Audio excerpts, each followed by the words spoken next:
So today we're going to talk about functions and whether something is a function. So that's the first thing I'm going to start with actually is the lesson, and then I'll get into the patterning problem if we have time from there. So this is a soda machine example. It talks about a input versus output in a soda machine. So if you look here, it says that on this soda machine, there's two blast soda buttons, a slurp, is that what it is? A slurp, a lemon twist, and a diet slurp.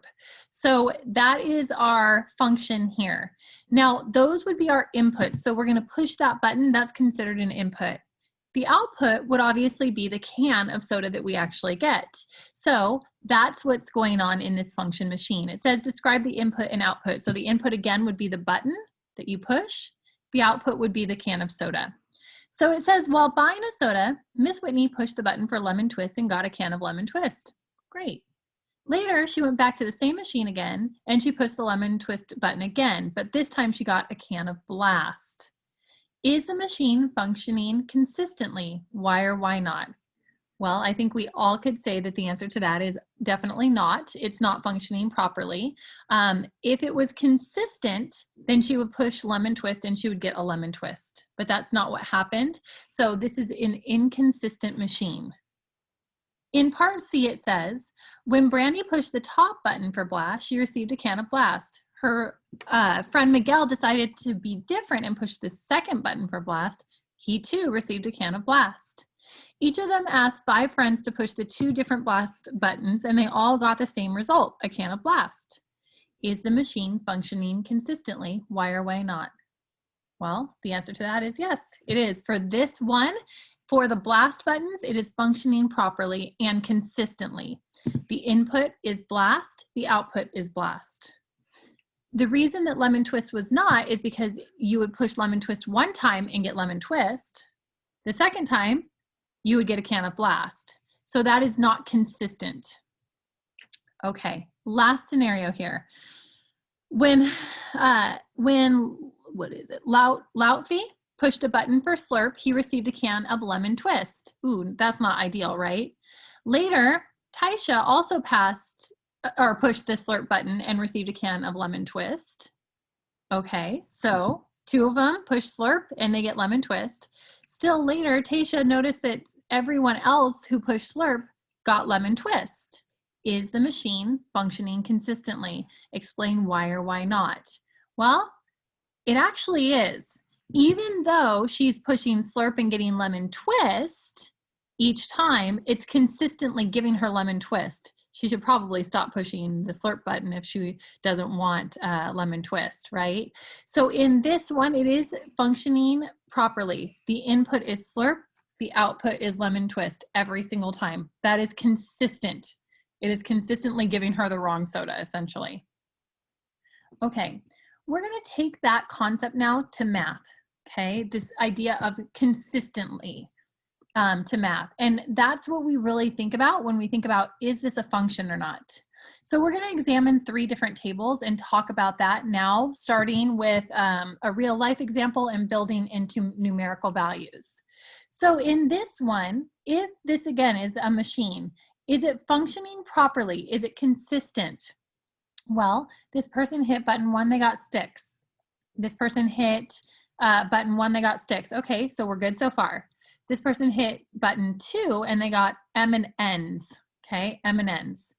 This person hit button 4, they got M&Ns. That's still not an issue because maybe both of those buttons, like our slurp buttons, maybe both of those buttons were, like the 2 and the 4 were both M&Ns, right? But then, look at here, this person pushed button 2 and got duds. Okay, now we have an issue because look at this number 2, when they push button 2, they got M&Ns. And now this one, when they push button number 2, they got duds. So you can see that now we have an inconsistent machine. Okay, so in math, when we have this, let me kind of relate this all before we get down into the math part. If you have 2 inputs that are the same, okay, I push 2, but I get 2 different outputs. then that means that it's inconsistent, or in our case, it's not going to be a function. You can have multiple, like look down here. You can have different y's, like this was fine, even though we had these repeating y's. My x's were the same here. Or right here, we have repeating like 2 and 3. That's actually not an issue. I can have repeating y's, but if you have repeating x's up here that have different outputs, then you know that you don't have a consistent machine. So that's what was going on in this first example here. When Miss Whitney pushed the button for lemon twist, one time she pushed, her input was lemon twist and she got lemon twist. The next time her button was, she hit the lemon twist button, but she got a blast soda. So for that one input, she got 2 different outputs, and that right there is not going to be a function. So now looking at numbers for that, we have these numbers here. We have 7, 6. This is overwhelming. There's a lot of them. The way that I determine whether it's a function or not is I look up here. Are there any repeating x's? 6, -3, 9, 4, 0, -2, 7. There are no repeating x's in this one. If there was another -2, if there was another -2 here, I would just have to make sure that the output was the same. Okay, but there isn't. There's no repeating x's. So is this a function? The answer is yes. Okay, now we go down to the next one. Are there any repeating x's?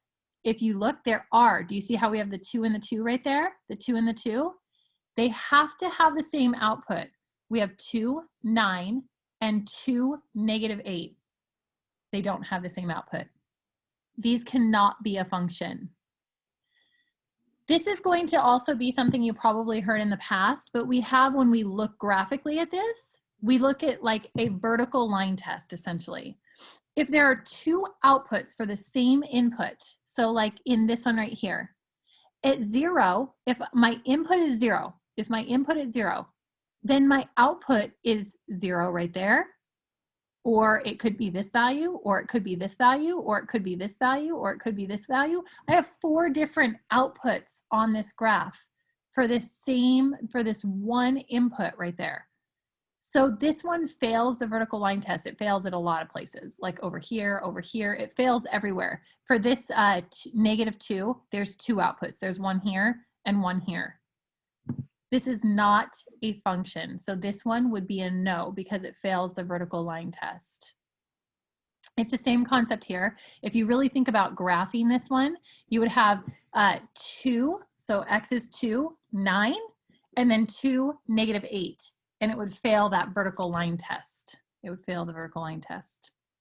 Okay, this one, let's see. It doesn't look like I have any repeating x's. So this one actually is a function. This one's a function. If you had 2 dots, like one there too, then it would fail the vertical line test and then it wouldn't be a function. Okay, looking at this table, look at, I have a -8 and a -8. Uh-oh, those are my inputs, right? My x's. I have a -8 and a -8. But if you look, the output is 11 here and the output is 11 here. It has the same output, so it's consistent. That is going to be a function. This is a function. Even though I have repeating x's, the output is always 11. So I'm okay with that. This is like slurp, slurp, but you get a slurp in each one, okay? Okay, and then this one right here does not fail the vertical line test. There's no places where there's 2 outputs for 1 input, so this one is okay as well. Okay, I'm going to kind of switch over to the assignment to talk about the other piece that you have. So you'll be looking at graphs and deciding whether something is a function or not. Is it a function? If so, or if not, then you need to say why. Does it fail the vertical line test? Are there 2 outputs for the same input? That's what you're doing at first. But then the rest of the homework kind of looks like this, and it's plugging in functions and it's function notation. So I'm going to do an example with that. Let me go ahead and switch screens really quick. I might have to mirror. I think I do. I'm going to have to change my settings. So just 1 second. Video settings, unmirror. Yep, now we're good. Now you guys should be able to see this okay. Okay, so I'm going to actually do number, let's see, 161, which is from your homework, 161A, just to give an example of how we would do this type of problem. It says to calculate f of 4 If you look down here, this one is f of x. Let me make this a little bigger for you. There we go. That way you can see it. So what we're doing, if you look here, we're just plugging in for any place there's an x. So in this one, I want to calculate f of 4, which means any place there's an x, which this one used to be an x and this one used to be an x, right? Because it was f of x equals x minus 3. So any place there's an x, I now plug in 4. Okay, we end up getting f of 4 is equal to 4 minus 3 is 1, and that's actually our answer here. F of 4 is equal to 1. Okay, let me go ahead and do B for you guys so that we can see. On B, we would have f of 4 is equal to 1 over 5 to the 4th power. That's a weird one, right? Because that's now, so this was my x and this was my x. And now instead of plugging in x, I'm plugging in 4.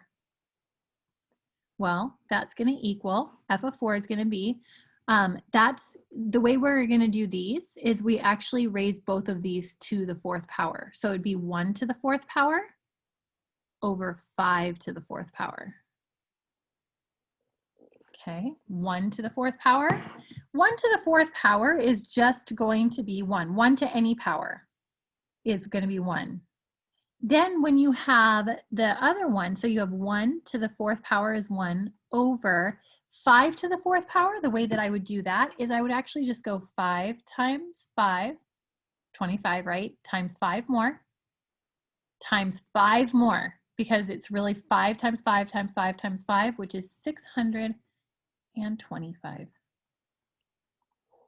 I'm going to do one more just so you guys can see one more in action and then we'll be done with this, but that's what you're doing for the second part of your homework.